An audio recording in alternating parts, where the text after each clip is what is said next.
지금으로부터 한 20여 년 전에 어느 주일날 안예배를 마치고 점심 식사를 성도들과 함께 잘 먹고 차를 마시고 있는데 그 성도와 한 사람이 그렇게 이야기를 합니다. 목사님, 이번에 제가 복권에 당첨되면 목사님, 교회 하나 지어드릴게요. 또 집도 하나 지어드릴게요. 그래서 제가 가만히 그 이야기를 듣고 웃었습니다. 저만 웃었겠습니까? 주변의 사람도 다 기분이 좋아져가지고 다 웃었습니다. 제가 무슨 말을 하는 거고 가만히 지금 기다리고 있는데요. 제가 진짜로 그렇게 하랍니까? 그러니까 진짜로 합니다. 제가 축복을 해줘야 하는데 당첨되게 다 축복해야 하는데요. 집사님 절대 안 될 겁니다. 당첨 안 될 겁니다. 그랬어요. 그 목사님 왜 그렇게 말을 하냐고. 아니 현재 집사님이 살고 있는 집도 있고 집사님이 지금 살아가는 환경 속에서 할 수 있는 것도 있는데 그것도 지금 제대로 잘 못하는데 공짜 돈이 생기면 그 공짜 돈을 할 것 같아요? 그렇게 안 되는 거예요. 아니다고. 내가 딱 돈 생기는 그날로 바로 딱 절반 잘라가지고 교회 건축하고 뭐 어떻게 하고 그래. 제가 이야기를 했습니다. 그렇게 하면 당신의 영혼은 포기 안 됩니다. 그러니까 절대 그렇게 되지 않도록 제가 기도할 것이니까 그리 하라고 그랬습니다.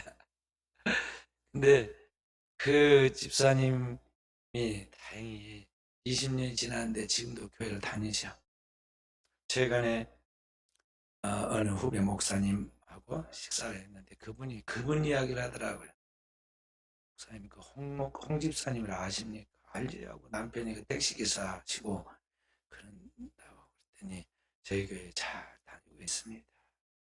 제가 너무 감사해서 참 신앙으로 돌봐주라고 잘 돌봐요. 성품이 워낙 쾌활하고 밝은 사람인데 이제 잘 신앙으로 지도하면 큰 일꾼들 될 거라고 제가 그런 이야기를 해줬습니다.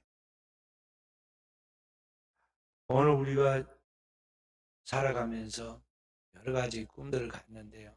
꿈이 현실로 이루어지려면 법칙들을 지켜나가야 합니다. 사람이 마음 먹고 꿈꾼다고 다 되면은 세상이 쉽지 않겠어요? 그러나 하나님의 세계는 얼마나 치밀하고 정확한지를 모릅니다. 그래서 하나님은 창조의 질서를 따라야 하고 그 법을 따라야지 그때 이루어지는데 진짜 그렇게 하나님 앞에 축복을 받고 역사 속의 길이 그 이름이 남은 사람이 성경에 나옵니다. 누구냐면 오늘 본문에 나온 이 다윗이라는 사람입니다.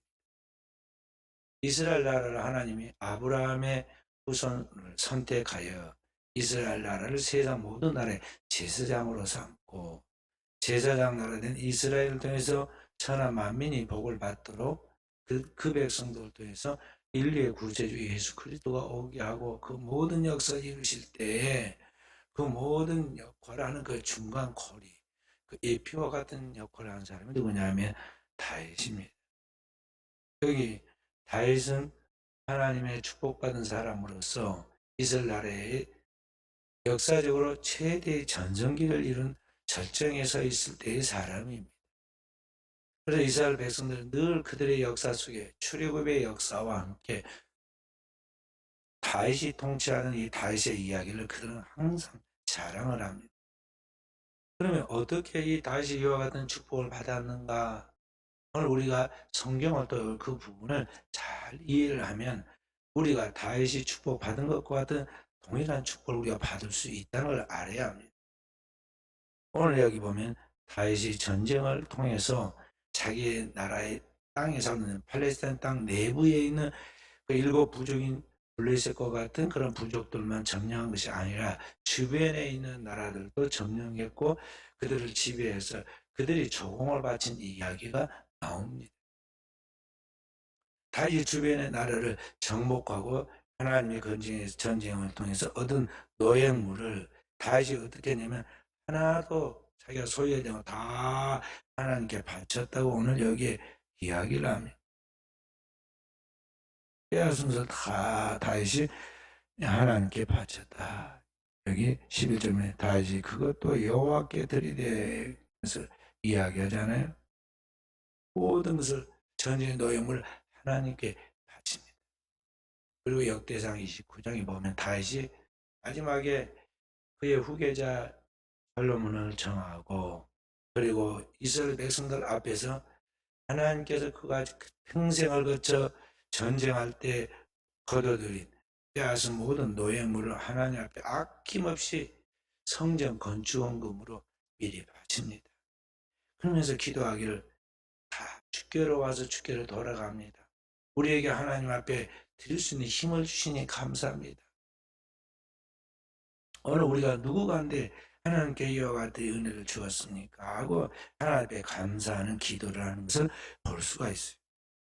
그래서 이 다윗이 하나님 앞에서 쓰임을 받은 그런 우리들의 그 하나의 그런 상징적인 존재인데 어떻게 그렇게 다윗이 이스라엘 나라에서 볼품없는 유대 베들레헴이라는 곳의 시골 농부의 아들, 그것도 8명의 아들 중에 마지막 태어난 그런 있으나 마으나 하는 그렇게 그런 존재였던 이 8번째 아들이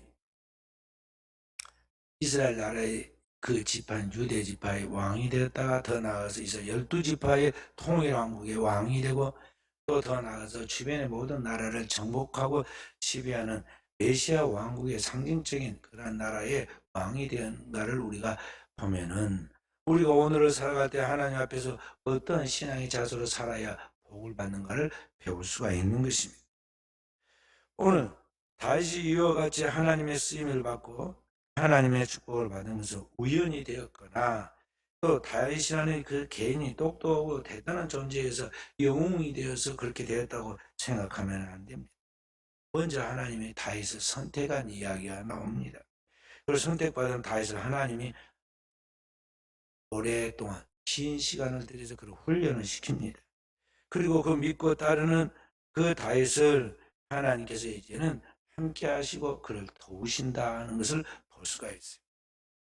우리는 준비된 사람 하나님 쓰신 줄 알지만 절대 그렇지 않습니다. 하나님은 먼저 선택하고 그 다음에 우리를 뽑은 다음에 그 다음에 훈련을 시키고 준비시킵니다.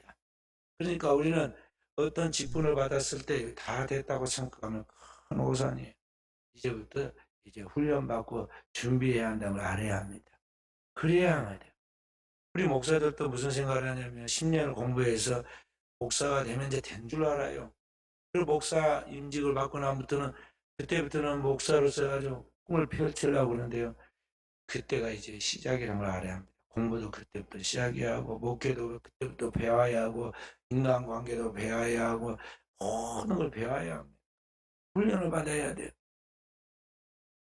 그래서 다윗도 하나님이 선택해서 천재 사무엘을 통해서 기름 부음을 받고 기름 부음을 받고 난 그때부터 이제 훈련이 시작됩니다.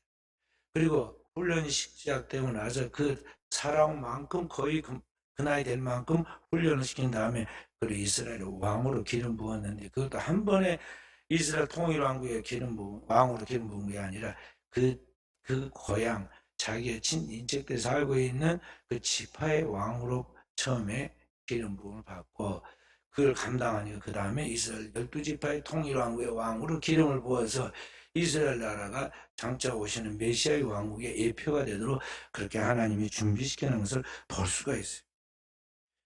그래서 오늘 우리는 이와 같은 하나님의 쓰임받는 다윗의 이야기를 보면서 오늘 우리가 하나님 앞에 쓰임을 받으려면 그런 과정들이 오늘 우리에게도 필요하다는 것을 알고 이 시대가 따라가는 그런 세상의 요행 인간의 그런 요행과 행운 또는 인간의 어떤 그 방법을 통해서 우리가 일확천금을 벌고 그 세상에서 단번에 출세하고 유명하게 되어서 이 땅에 행복한 사람이 될 것이다. 그렇게 생각하는 세속적인 그런 가치관과 방법을 눈 돌려서는 안 되는 것입니다.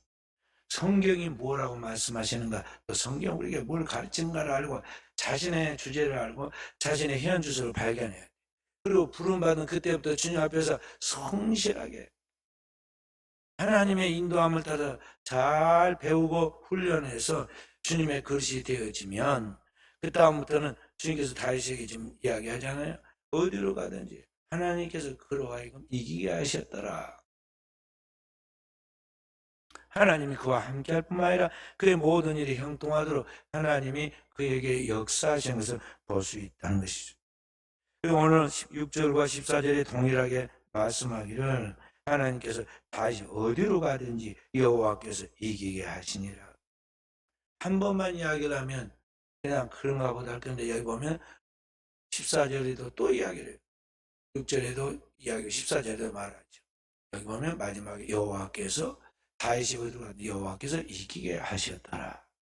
그러니까 하나님이 다윗이 들어오면 나아가는 길에 축복할 뿐만 아니라 그 어떤 방향을 가든 어떠한 것을 가든 하나님의 그의 삶에서 책임지고 보장해서 그의 승리를 주었다는 것입니다.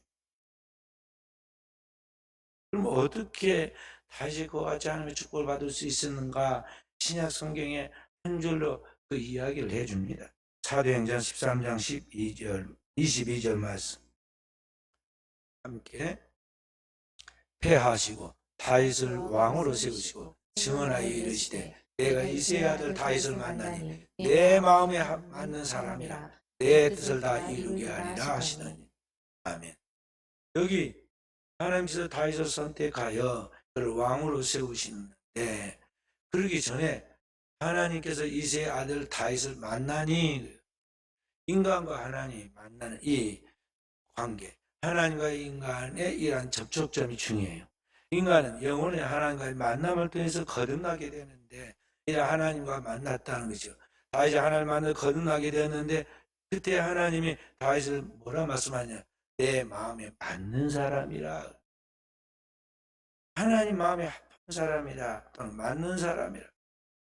그렇기 때문에 내 뜻을 다 이루게 하리라. 다윗이 어디로 가든지 그를 이기게 하시고 그로 하여금 하나님의 뜻을 이루어 가도록 만드는 쓰임받는 종이 되었다는 것입니다. 그러므로 오늘로서는 우리 그리스도인으로서 우리가 진짜 축복을 받아야 돼요. 영원한 축복, 하나님의 축복을 받아야 하는데, 그 하나님 축복받는 비결이 무엇이냐 하면 정말 여러분과 제가 하나님을 진실하게 믿는다는 거예요. 거짓 없는 믿음으로 하나님을 믿어야 하고, 그 하나님을 믿는다는 것은 무엇이냐면 내 인생의 성공과 실패가 나를 창조하고 내 삶의 주인이 되신 바로 그 하나님이 나의 하나님이 되심을, 그리고 그 하나님이 나를 도우신다는 것을 믿어야 한다는 것이죠.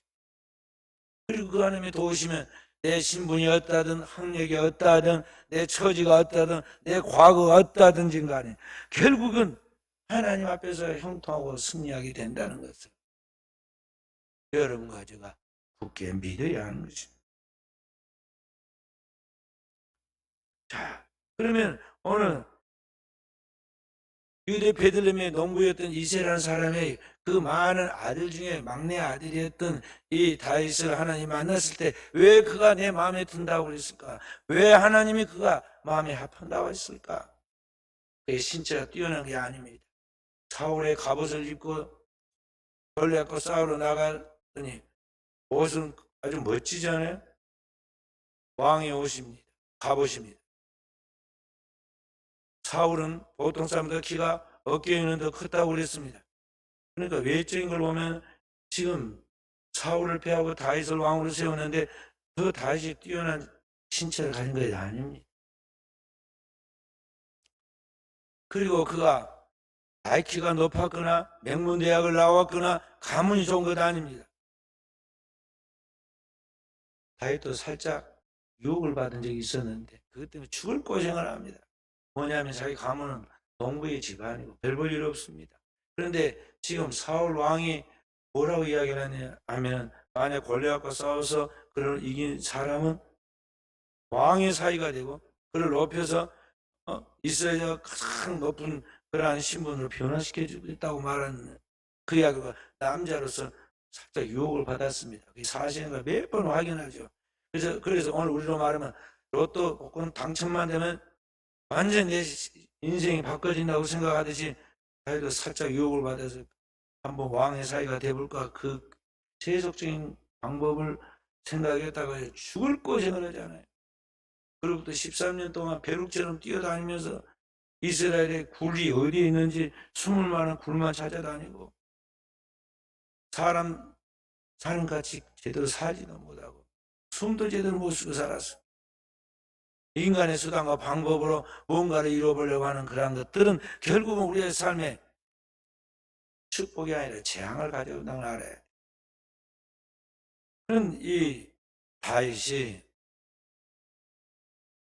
사무엘을 만났을 때 사무엘이 하나님의 보냄을 받아서 여기 이새의 집에 찾아왔잖아요.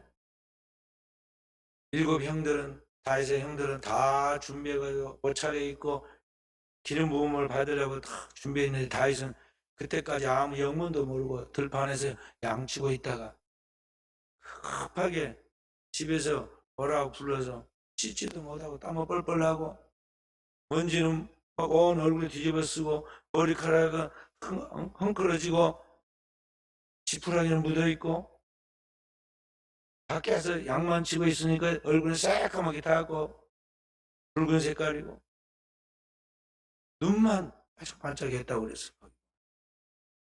눈이 빼어났다. 눈은 안 타잖아요. 눈만 반짝반짝.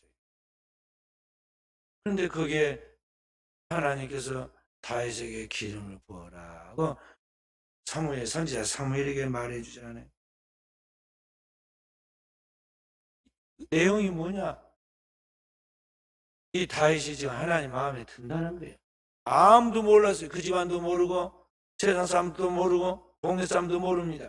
은밀한 중에 보시면 하나님이 온 땅을 두루 감찰해요. 전심으로 자기를 향하는 자가 누구인지를 감찰하시고 지금 그를 선별해서 불러낸 거예요. 때가 된.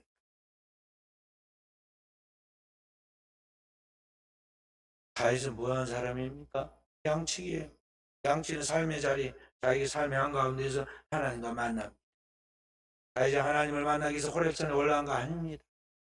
다윗이 하나님을 만나기 위해서 어디 먼 바닷가로 간 것이 아닙니다. 자기의 삶의 자리, 삶의 한가운데서 주님을 찾았습니다. 그리고 주님을 묵상하는 가운데 자기식으로 하나님을 찬양했습니다. 시편 23편의 시가 뭡니까? 여호와는 나의 목자시니 내가 부족함이 없으리라. 그가 나를 푸른 초장으로 인도하시며 쉴 많은 물가로 인도하십니다. 그런 이야기가 전부 다 자기 삶의 자리에서 나온 양치는 목동으로서 목자와 양의 관계에서 지금 하나님과 자기 관계를 묵상하고 내가 양을 인도하시 하나님도 나를 인도하신다. 내가 좋은 물가로 시내 물가로 인도한 것처럼 하나님 나를 영혼의 좋은 시내 물가로 인도하신다. 푸른 풀밭으로 인도하듯이 하나님이 내 영혼에 살찐 기름진 곳으로 인도하신다. 등등의 자기의 삶과 대입해 가면서 하나님이 나의 목자 되심을 노래하잖아요. 그것이 성경이 되었고 오늘의 사람 우리에게 있어 교훈이 되잖아요. 그것을 아무도 몰랐어요. 부모도 사실 잘 몰랐습니다. 그러니까 아들들을 다 부르라 그랬는데 그냥 다 해서 빼놓은 거죠. 만약에 그걸 감을 잡았더라면 다른 형제를 빼놓고 다윗을 불러갔든지 아니면 다른 종들한테 맡겨놓고 다윗도 와라고 그랬겠죠. 근데 절대 몰랐어요. 은밀하지 보시면 하나님은 아시고 보신 것이죠. 그리고 그를 불렀습니다. 그리고 그의 머리에 기름을 붓죠. 사무엘상 16장 13절 말씀 함께 읽어봅니다. 함께. 사무엘이 물병을 가져다가 그의 형제 중에서 그에게 부었더니 이날 이후로 다윗이 여호와의 영에게 크게 감동되니라. 사무엘이 떠나서 라마로 가니라. 사무엘이 기름 뿔병을 가져다 그 형제 중에서 8형제 중에서 다윗에게 부었다는 거죠. 그리고 다윗이 그때부터 여호와의 영에 크게 감동이 되니라. 그렇지 않아도 하는가 말씀 속에서 묵상하고 있었는데 그가 결정적 순간에 이스라엘 왕으로 하나님 예선하고 그에게 선제 사무엘 때 공식적으로 그에게 기름을 부어준 것입니다. 그렇게 해서 그 영혼에 하나님과의 관계 속에서 하나님의 축복을 받고 은총을 입어서 영혼이 잘된 사람으로 성장하게 되었다는 것이죠. 그러니까 하나님 마음에 합한 사람, 하나님이 기뻐하는 사람은 그 영혼에 먼저 하나님과의 접촉점을 갖고 그 영혼에 하나님의 말씀으로 하나님의 은혜로 무장해서 거기 영적인 것이 분명히 서 있는 사람이 되어야 한다, 그런 말이에요. 오늘 인간은 하나님의 형상과 모양으로 지어진 영적 존재이기 때문에 오늘 그를 지으신 하나님을 바로 알고 그를 믿고 그 앞에 엎드릴 때 오늘 하나님이 선지자 사무엘을 통해서 그에게 기름을 부어 하나님의 영이 머물게 만든 것 같이 하나님이 때가 되어 그 백성들에게 그 시기에 맞게 하나님의 기름, 하나님의 영을 부어서 그에게 역사하신다는 것을 우리가 알아야 돼. 그리고 그 영이 잘 되어 있을 때 하나님 마음에 합할 때 그때 하나님이 그에 가는 모든 길을 책임을 져주시고 형통케 하는 거예요. 그래서 여러분과 저는 늘 자신의 영혼의 위생을 살펴야 돼요. 자기 마음의 상태를 하나님의 말씀으로 잘 살펴보고 내 영적 상태가 어떠한지, 내 심령의 상태, 내 생각의 모든 것들이 어떠한지를 살펴서 오늘 우리의 영혼에 하나님의 영이 떠나지 않도록 하나님의 말씀이 나를 지배하도록 하나님의 말씀 속에서 내 삶이 살아갈 수 있도록 내 자신을 관리하는 게 중요하다는 거죠. 우리는 세상에 있는 수많은 뉴스라든지 사람들의 만남을 통해 경상한 경험이라든지 세상의 간접적인 지식을 통해서 그런 잡동사니는 많이 꽉 차 있는데 막상 있어야 할 생명의 양식인 하나님의 말씀이 없습니다. 이 시대가 하나님의 말씀이 없는 기갈 때문에 죽어간다고 그랬습니다. 오늘 우리가 수많은 음료를 마시고 카페에 다니면서 커피를 마시고 차를 마시고 뭐 별 좋다는 음료수를 다 마시지만 가장 내 영혼에 필요한 영원토록 마르지 않은 샘물인 하나님의 생명수를 마셔야 하는데 이 영혼의 생명수인 하나님의 영, 하나님의 성령을 우리 안에 강물처럼 흘러나오는 그 영을 소유하지 못한다는 것이죠. 그러니까 교회를 다니긴 다녀도 신앙생활을 하고 살아간다고 종교인으로 교회를 다니긴 해도 그 영혼이 메말라 있고 그의 삶에 풍요함이 없는 것이죠. 그러니 그의 삶이 어떻게 형통하며 그의 미래가 하나님의 축복의 길로 들어서겠느냐는 것이죠. 우리는 운명을 탓하지 말고 사람을 원망하지 말고 오늘 우리의 영혼의 상태가 완전하지 못함을 내 영혼의 상태가 지금 뭔가 문제가 있으면 내 영적인 상태의 이 부분을 하나님을 바로잡아야 한다는 것을 알고 다른 누구가 잡아줄 수 없다는 걸 알고 오늘 우리가 우리 스스로 하나님 앞에 1:1 관계에 서서 자기 영혼을 위생을 관리하라는 것이죠. 영혼의 위생을 관리해요. 솔로몬은 잠언 4장 13절에 뭐라고 말씀했습니까? 무릇 지킬 만한 것보다 내 마음을 지키라. 생명의 근원 이에서 남이라 그랬죠. 자기의 마음의 상태가 무엇으로 차 있는지, 자기 마음이 어떤 생각을 갖고 있는지 이 영적인 상태를 살펴란 말이죠. 거기서부터 생명이 나오는 거예요. 현대인들은 과거에 비하면 편하게 살지요. 집 좋겠다, 차 있겠다, 먹을 거 풍성하겠다. 옛날처럼 아침에 별 보고 일 나가가지고 별 보고 들어옵니까? 왜 그런 생활을 하냐 이 말이죠. 근데 현대인들은 맨날 피곤해 죽겠다 그러고 힘들어 죽겠다 그러고 죽겠다 그러고 왜 그런지 아세요? 이 육신이 조그만 것도 못 견딜 만큼 그렇게 약해져 있는 게 뭐냐면요. 사실은 마음이 힘든 거예요. 마음이 힘이 없는 거예요. 마음에 이 자기의 모든 것을 풀어가고 해결할 수 있는 이 마음에 힘이 없는 거예요. 마음이 힘이 없다는 것은 뭐냐면 자기 생각이 정리가 안 됐다는 것이고 자신이 없다는 것이고 확신이 없다는 거예요. 그러면 자기의 그 정신이 지금 흐트러져 있다는 것은 뭘 말하고 있냐면 그 영혼에 하나님과 관계가 반듯하게 있어서 생명이 공급되어야 하는데 하나님의 생명의 흐름이 없다는 거예요. 영혼에 하나님의 말씀과 하나님의 생명수인 성령이 가득 차서 자기 영혼이 차고 넘치고 은혜가 넘쳐서 영혼의 기쁨이 있고 영혼의 힘이 있어야 하고 그런 가운데 자기 생각도 단단하게 정리돼서 나와야 하는데 이게 안 되니까 아무리 밥을 먹고 금방 차를 마셨어도 뒤돌아서면 힘든 거예요. 현대인들의 힘든 모습이 바로 그 영적인 면이 채워지지 않기 때문에 그러다면서 알아야 돼. 그래서 그리스도인은 하나님과 관계 속에서 영혼이 잘 되는 이 문제에 최우선순위를 대고 오늘 묵상 기도 시간에 강도에 들은 것 같이 내 영혼아 내가 내 속에서 어찌하여 불안해야 하는고 왜 날 속에서 낭망해야 하는고 너는 하나님을 바라라. 나는 내 영혼을 도우시고 내 얼굴을 도우시는 하나님을 찬송하리로다. 그 하나님을 인하여 사슴의 시냇물을 찾아 갈급한 것이 내 영혼이 주를 찾기에 갈급한다고 노래하잖아요. 그것이 오늘을 사는 그리스도인이 하나님께 영적으로 잘 되는 비결이고 그렇게 영혼의 힘을 소유한 그 사람이 진정으로 축복받는 사람이 된다는 것을 우리가 알아야겠어요. 신약성 요한 3서 2절에 이렇게 말씀하고 있습니다. 함께 사랑하는 자여 내 영혼이 잘됨 같이 내가 범사에 잘되고 강건하길 내가 간구하노라. 내 영혼이 잘됨 같이 내가 범사에 잘되고 강건하게 간구한다. 오늘 다윗이 그 하나의 대표적인 사람이잖아요. 영혼이 잘 되니까 범사가 잘 되고 수없는 전쟁에서 죽고 사는 그런 전쟁을 치렀지만은 한 번도 다윗이 뒤로 물러가거나 도망가지 않았어요. 전쟁에서는. 그 힘이 어디서 나왔겠어요? 영혼에서부터 나온 거예요. 그래서 영의 힘을 소유해야 합니다.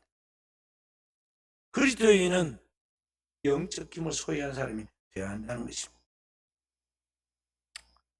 현대인들은 영혼이 병들어 있는 사람들입니다. 현대인들의 질병의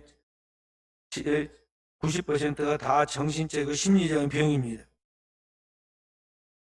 살아가면서 인간관계 속에서 제일 힘든 인간관계잖아요. 서로 미워하고 불신하고 분노하고 그래서 상처를 받는데 칼로 빈 상처가 아니라 마음의 상처예요. 말로 인한 상처들이에요. 그렇게 상처받으면서 사람들이 그렇게 밝고 아름답고 총명하고 그렇게 예쁘게 자라던 아이들이 어떻게 해요?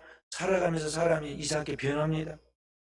그래서 잘못된 고정관념을 갖고 생각을 갖게 되고 그러한 것들이 습관이 되고 그래서 잘못된 언행이 나오고 오늘날 이 사회 속에 수많은 사이코패스들과 또 수많은 예측할 수 없는 사고들이 일어나는 이유가 무엇입니까?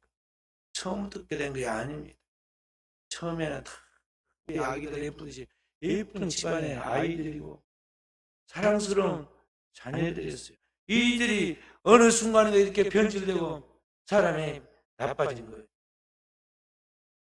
어디서부터 문제가 오느냐면 그 심리적인 것, 그 정신적인 것부터 시작됐던 걸 알아야 합니다. 그럼 왜 인간이 이렇게 왜곡된 생각과 잘못된 삶을 살아가게 되었는가?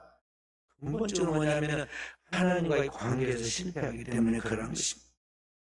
인간은 하나님과의 수직적인 관계가 있고 인간과 인간의 수평적인 관계가 있는데 먼저 하나님의 형상 모양으로 지어진 인간이 하나님 관계에서 실패했기 때문에 그러한 거예요. 아담과 하와가 하나님과 관계에서 실패하듯이 오늘 인간이 하나님과 관계에 실패합니다. 자신이 하나님처럼 하나님 모든 것을 대행하려고 하잖아요. 마귀는 우리에게 네가 하나님처럼 되리라고 우리를 늘 지금도 속삭여요. 그래서 우리가 하나님같이 너무 자만하고 착각하고 교만하고 자기 기분대로 감정대로 생각대로 행동하잖아요. 그래서 결국에는 하나님의 관계가 형상이 깨어지니까 인간의 관계에서 인간으로서 원래 하나님의 형상과 모양과 아름다운 모양이 아니기 때문에 서로 다투고 싸우는 거예요. 그래서 인간관계가 또 깨지는 겁니다. 그렇기 때문에 인간이 이 하나님과 함께 거느렸던 그 신적 존재인 본래의 모습에서 어긋났다는 걸 알고 이 근본적인 문제를 해결해야 돼요. 이사야 59장 1절 2절의 말씀입니다. 이사야 59장 1절 2절 말씀 함께 여호와의 손이 짧아 구원하지 못하심도 아니요 주가 두나에 듣지 못하심도 아니라 오직 너희 죄악이 너희와 너희 하나님 사이를 갈라놓았고 너희 죄가 그의 얼굴을 가려서 너희에게서 듣지 않으시게 함이니라 그래. 하나님은 우리를 구원하지 못함이 아니라는 것이죠.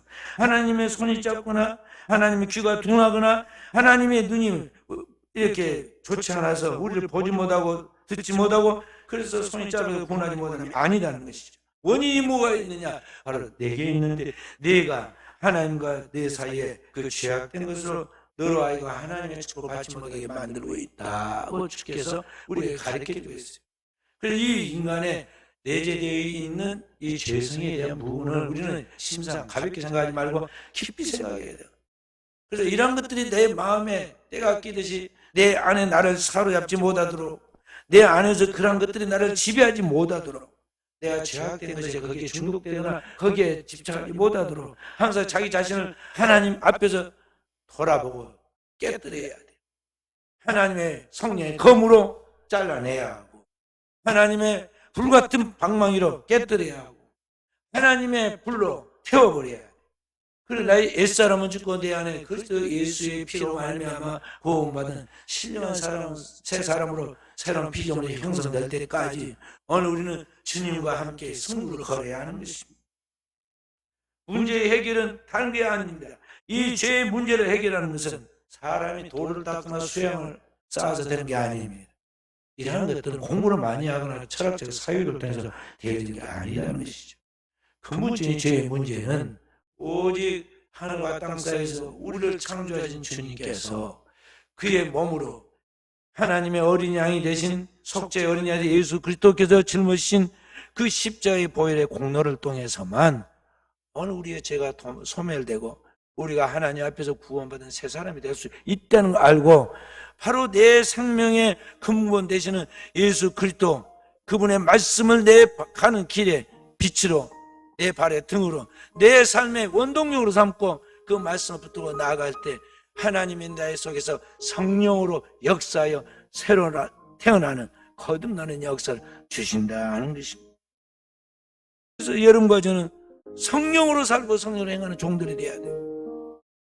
하나님께 예배하고 나아갈 때, 신앙생활에 나아갈 때 이 영적인 일에 하나님 앞에 전심전력해서 불같이 타올라야 한다는 거죠. 마귀는 뭐 하겠어요? 어떻게든지 하나님과 관계 성공하지 못하도록 교회 못 가게 합니다. 예배 못 드리게 합니다. 하나님과의 관계 성공하지 못하도록 은혜 못 받게 합니다. 마귀는 오는 게 아니에요. 마귀도 자기 할 일이 바빠요. 그게 뭐냐면 교회 와서 딴 생각하게 합니다. 은혜도 제대로 보되는 하나님의 말씀을 은혜 받게 하는데 엉뚱한 이야기를 듣고 시험 들게 합니다. 마귀가 노는 게 아니다니까요. 주일 돼서 은혜 받으러 다 준비했는데 아침에 쌈나게 합니다. 자녀들이 속을 상하게 합니다. 부모 말에 상처를 받게 합니다. 마귀가 끊임없이 우리로 은혜 못 받게 속지 말아야 돼요.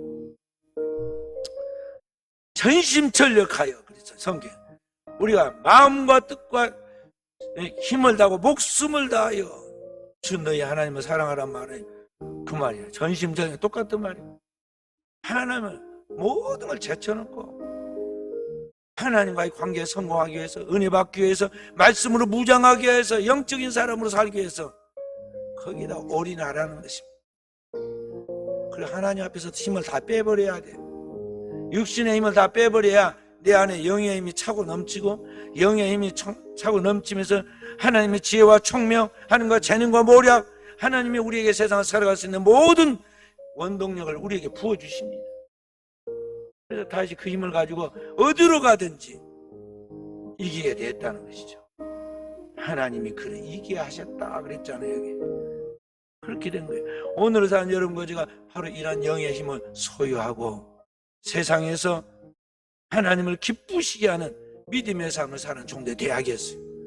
뒤로 물러가는 사람이 아니라, 불신앙 가운데 변명하는 사람이 아니라, 실패하여 낙오자로서 이렇게 저렇게 운명을 타다고 세상을 타다는 사람이 아니라 정말 하나님 앞에서 내 인생을 책임진 하나님, 그 은혜를 맛본 사람으로서 나의 생명의 주인인 그 주님을 우리가 높이고 자랑하고 그 주님으로 살아가도록 세상에 복음을 전하는 그러한 전도자로서의 삶을 살아가도록 오늘 여러분과 제가 깨어 있어야겠습니다. 다윗은 시편 1편 1절부터 3절에 뭐라고 말씀하고 있습니까? 진짜 세상에 복 있는 사람에 대해서 이야기해요. 복 있는 사람. 시편 1편 1절에서 3절 말씀 함께. 복 있는 사람은 악인들의 꾀를 따르지 아니하며 죄인들의 길에 서지 아니하며 오만한 자들의 자리에 앉지 아니하고 오직 여호와의 율법을 즐거워하여 그의 율법을 주야로 묵상하는 자로다. 그는 시냇가에 심은 나무가 전을 따라 열매를 맺으며 그 잎사이에 마르지 아니한 것 같으니 그가 하는 모든 일이 다 형통하리로다. 세상 사람들이 사는 방식대로 살지 말라는 것이죠. 그리스도의 존재, 삶의 양식은 뭐냐면요, 세상 사람들 잘 나가는 사람들끼리 모여서 살라고 그러면 오만한 자의 자리, 영리한 사람들, 꽤 있는 사람들, 악인의 꽤, 또 많은 숫자가 모여서 뭔가를 도모하는 그러한 죄인의 길에 서려고 합니다. 거기에 눈 돌리고 거기에 발 담그지 아니하고 그리스도의 존재 양식을 따라 살아야 하는데 그 빛의 존재 양식이 뭐냐? 오직 여호와의 율법을 즐거워하여 그 율법을 주야로 묵상하는 거예요. 하나님의 말씀, 하나님의 은혜, 하나님의 생명의 진리가 나의 것이 되어서 내 살이 되고 피가 되고 내 삶의 원동력이 되어서 나아갈 수 있도록 여기에 초점을 맞추라는 것이죠. 결과는 어떠하냐? 그가 어디로 가든지 여호와께서 이기게 하셨다는 말씀처럼, 그는 시냇가에 심은 나무처럼 계절을 쫓아서 꽃이 피고 열매를 맺듯이 하나님이 그의 삶을 형통케 해주신다는 것입니다. 오늘도 저와 우리 사랑하는 성도들이 이런 하나님의 은총의 자리에서 이탈하지 아니하고 세상 속에 하나님의 영광을 맛보고 누리는 사람으로서 그 축복을 세상에 전달해 주므로 방황하는 이 세상 속에서, 상처 입은 이 영혼들 속에서, 그리고 힘을 잃어버리는 이 영혼들 속에서 정말 그리스도인으로서 여기에 길이 있다는 것을, 여기에 하나님의 축복의 방법이 있다는 것을, 그리고 나의 모든 삶을 통해서 그것을 보라고 말해줌으로써 오늘 또 우리 사랑하는 성도들이 이 시대에 세상의 빛이 되는 하나님의 쓰임받는 종들이 되어지기를 주님의 이름으로 축원드립니다.